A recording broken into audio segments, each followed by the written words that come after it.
Hello and welcome back to Planet Nibiru. Today we will take a look at the phenomenon of FEMA camps, deep underground military bases, elite underground bunkers, and tunnel systems that run underneath the United States. Very few people know of the existence of these places, and it is designed that way. Fortunately, due to the Freedom of Information Act, we can expose what is really happening in this country and very likely other countries around the world. Fewer still understand how long this has been going on and how deep this rabbit hole goes. In our quest to understand what is at stake and why, we will have to ask many of these questions. I said this in my first video on the Svalbard Seed Vault, and I will say it again here so that we are crystal clear on the matter. I cannot prove why these places exist.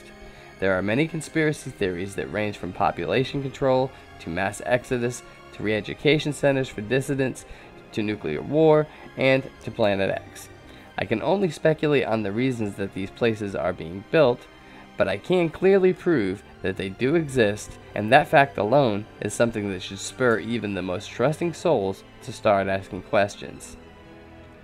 Which is exactly what I did. Once I found out about the scope of these centers and capabilities, I stopped and asked myself, why would we need these? There must be some sort of justifications for plans like these, and not only on the money being spent to man these, but the likelihood of using them must also be rather high in order for them to pass congressional approval. First, let's take a look at some of the hard numbers concerning FEMA camps. There are over 800 FEMA camps in the United States, all fully operational and ready to receive prisoners. They are all staffed and even surrounded by full-time guards, but they are all empty. These camps are to be operated by FEMA should martial law need to be implemented by the United States, and all it would take is a presidential signature on a proclamation. The program was established on the reasoning that if a mass exodus of illegal aliens crossed the US-Mexican border, they would need to be quickly rounded up and detained in detention camps by FEMA. Operation Rex 84 allowed many military bases to be closed down and turned into prison camps. On the surface, this makes sense, right? A mass exodus of Mexicans, or even Canadians for that matter, would constitute an invasion basically. So yes, we would need to round them up and house them somewhere temporarily until they could be shipped home in an orderly fashion. Remember the last time that the United States had to move thousands and thousands of people across the country to relocate them? It was called the Trail of Tears, and it was the American Indians who were marched across the country to their final destination, with most of them dying along the way. It was inhumane, and we lost countless lives because of the disorganization and improperly supplied system. In this new system, the camps all have railroad facilities, as well as roads leading to and from the detention facilities. Many also have airports nearby. The majority of the camps can house a population of 20,000 prisoners. Currently, the largest of these facilities is just outside of Fairbanks, Alaska. The Alaskan facility is a massive mental health facility and can hold approximately 2 million people. Many people don't know that the executive orders that allow people to be rounded up, sent to camps, and used as a civilian labor force have been on record for over 30 years. These executive orders could have been enacted at any time by the stroke of a pen in the hands of any president. For instance, Executive Order 10990 allows the government to take over all modes of transportation and control of the highways and seaports. Executive Order 10995 allows governments to seize and control the communication media. Executive Order 10997 allows the government to take over all electrical, gas, petroleum, fuels, and minerals. Executive Order 10998 allows governments to seize all means of transportation, including personal cars, trucks, or vehicles of any kind, and total control over all highways, seaports, and waterways. Executive Order 10999 allows the government to take over all food resources and farms. Executive Order 11,000 allows the government to mobilize civilians into work brigades under government supervision. In Executive Order 11,001, it allows the government to take over all health, education, and welfare function. Executive Order 1102 designates the Postmaster General to operate a National Register of all persons. Ever heard of the census? Executive Order 1103 allows the government to take over all airports, aircraft, and up to and including commercial aircraft. Executive Order 1105 allows the government to take over railroads, inland waterways, and public storage facilities. Executive Order 11051 specifies the responsibility of the Office of Emergency Planning and gives authorization to put all executive orders into effect in times of increased international tensions or economic or financial crisis. Executive Order 11310 grants authority to the Department of Justice to enforce plans set out in executive orders to institute industrial support, to establish judicial and legislative liaisons, to control all aliens, to operate penal and correctional institutions, and to advise and assist the President. And perhaps the scariest executive order of all is Executive Order 11921. It reads, allows the federal government emergency preparedness agency to develop plans to establish control over the mechanisms of production and distribution of energy sources, wages, salaries, credit, and flow of money in the United States financial institution in any undefined national emergency. It also provides that when a state of emergency is declared by the President, Congress cannot review the action for 6 months. The Federal Emergency Management Agency has broad powers in every aspect of this nation. General Frank Salzito, chief of FEMA's Civil Security Division, stated in a 1983 conference that he saw FEMA's role as a new frontier in the protection of individual and governmental leaders from assassination and of civil and military installations from sabotage and or attack, as well as the prevention of dissident groups from gaining access to U.S. opinion or global audience in the times of crisis. FEMA's powers were consolidated by President Jimmy Carter to incorporate the National Security Act of 1947, the 1950 Defense Production Act, the Act of August 29, 1916, and the International Emergency Powers Act.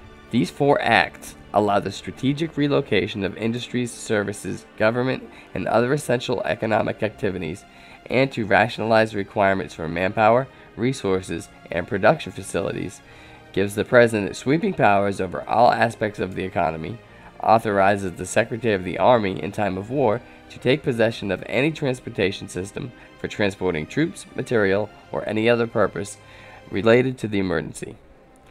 It also enables the President to seize the property of any foreign country or foreign national. These powers were transferred to FEMA in a sweeping consolidation in 1979. Phil Schneider. In talks given in 1995, Mr. Phil Schneider, who was a contract engineer and geologist for the U.S. government, gave us an idea of how many deep underground military bases and tunnel systems were operating in the U.S. at that time.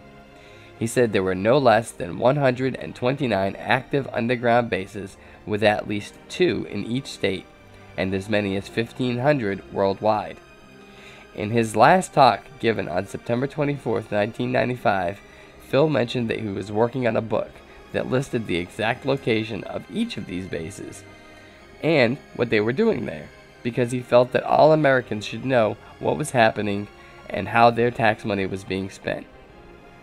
Keep in mind that Phil was a contractor with the government for many years, providing information on how to build the strongest possible underground bases. Phil's story in itself is a strange one, as he was one of only 3 people to survive what has become known as the Dulce Battles. If you know of the Dulce Battles, you undoubtedly know Phil and his work.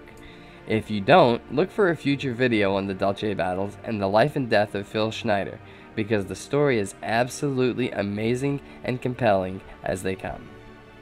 4 months after Phil's last speech, in which he outlined his plan to reveal the locations of the deep underground military bases, Phil died in what was ruled as a suicide by the government.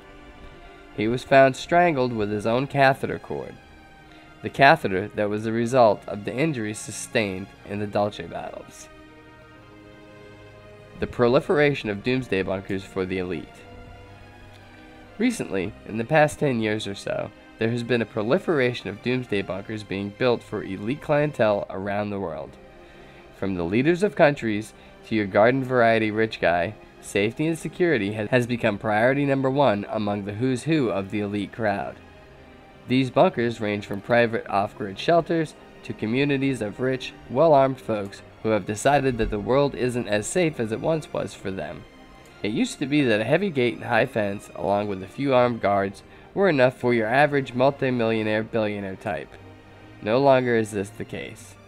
The elite now travel in fortified vehicles and have homes that incorporate proactive security into everything right down to their gardening. They hire security consultants to create escape plans for them and pay annual dues for security services that allow them to quickly leave urban centers and head to their private lairs hidden from the public view. Possibly the greatest feat of apocalyptic planning is a bit harder to substantiate, but we do have some evidence to back it up. The existence of underground highways that stretch from coast to coast and even include maglev train systems that break the sound barrier according to some sources. Traveling upwards from 720 miles per hour, these maglev trains levitate above the tracks using magnetics to nullify friction. We know from other documentaries that there are miles of underground highways that can be used for transport of troops and supplies secretly if needed. Most of the documented cases are in the Midwest and the western half of the country. I mean, basically, we got an underground roadway system here that runs all the way to Maine, to Washington, D.C., to Colorado. It's fully stocked. It runs completely underground. And you can see they've been hauling tons of military equipment.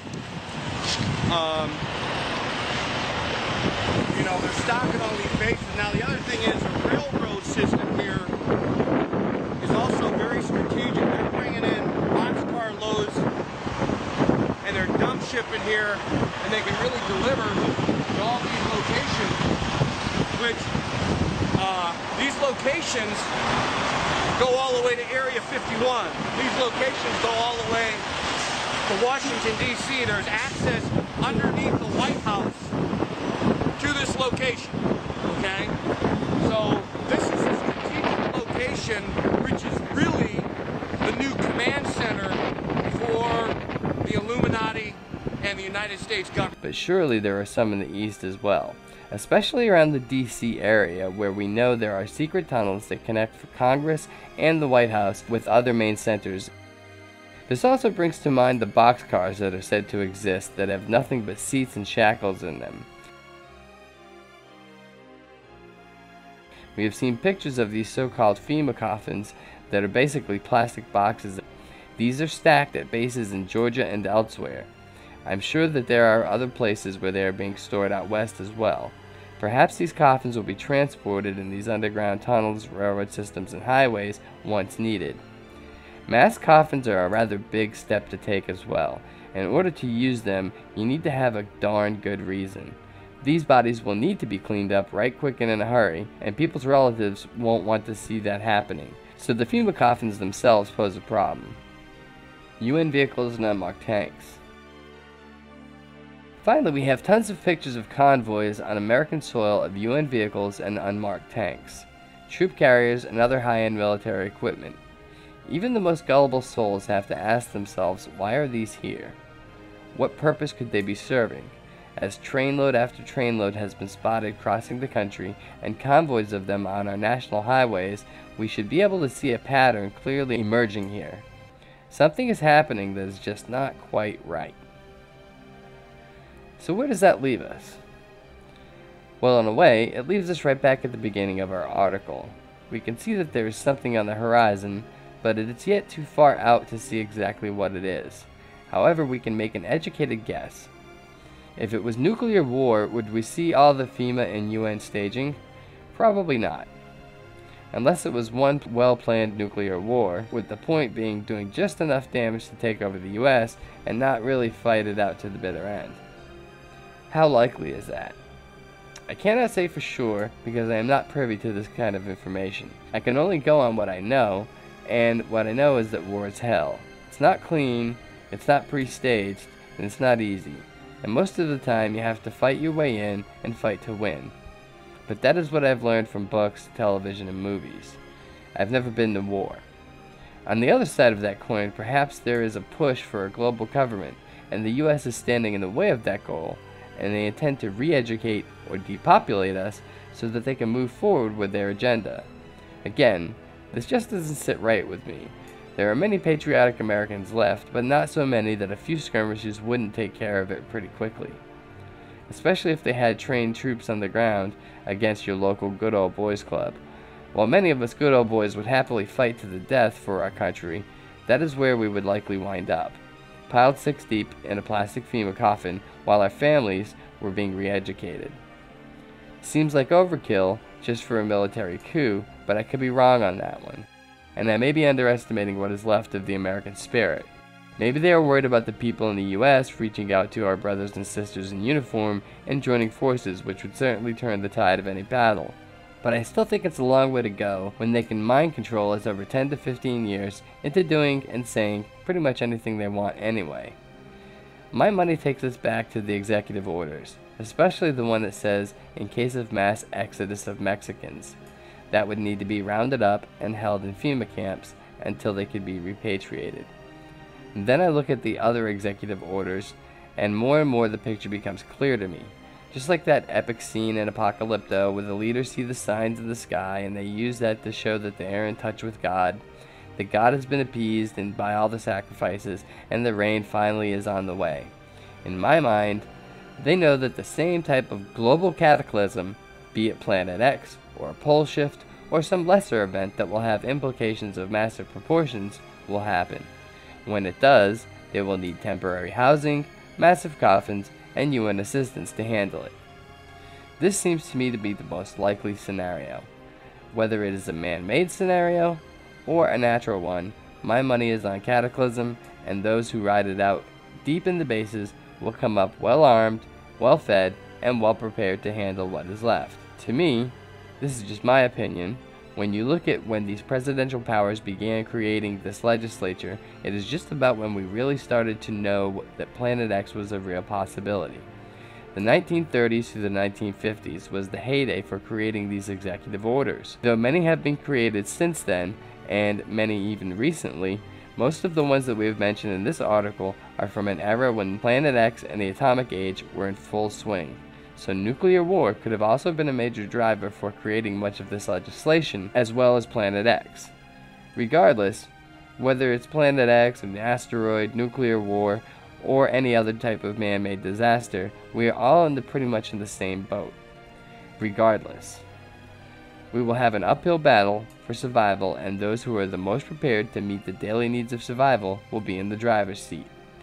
In summation, so now that we have explored the facts that Fema camps, underground bases, bunkers, and tunnels are a reality, the last thing we should look at is, have they existed in the past?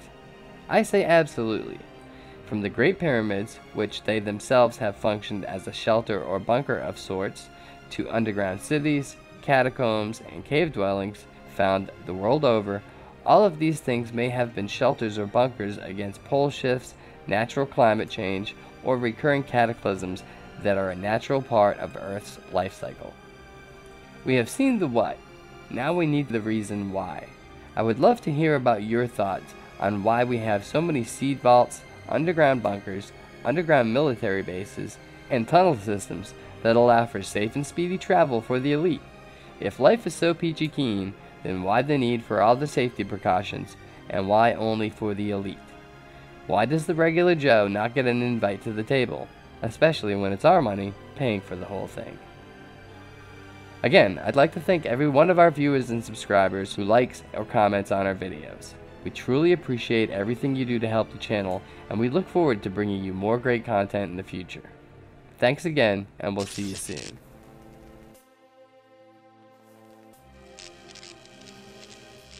Hey folks, I just wanted to take a quick minute to let you know that our Spreadshirt store is up and running. It's a great way to show support for the channel and our search for truth. We have a bunch of cool Planet X based designs as well as some very cool pop culture and geographical designs that we think you will love. Our designs are created from some of the things that we love most: our search for truth, movies that we love, and TV shows we grew up on. These cool original designs will make great conversation starters, especially if someone else recognizes the significance of the logo or slogan. So click on the link and visit our Spreadshirt store today. As always, thank you for watching, liking, subscribing, and commenting on our videos. We will be back soon with more great stuff. See you then.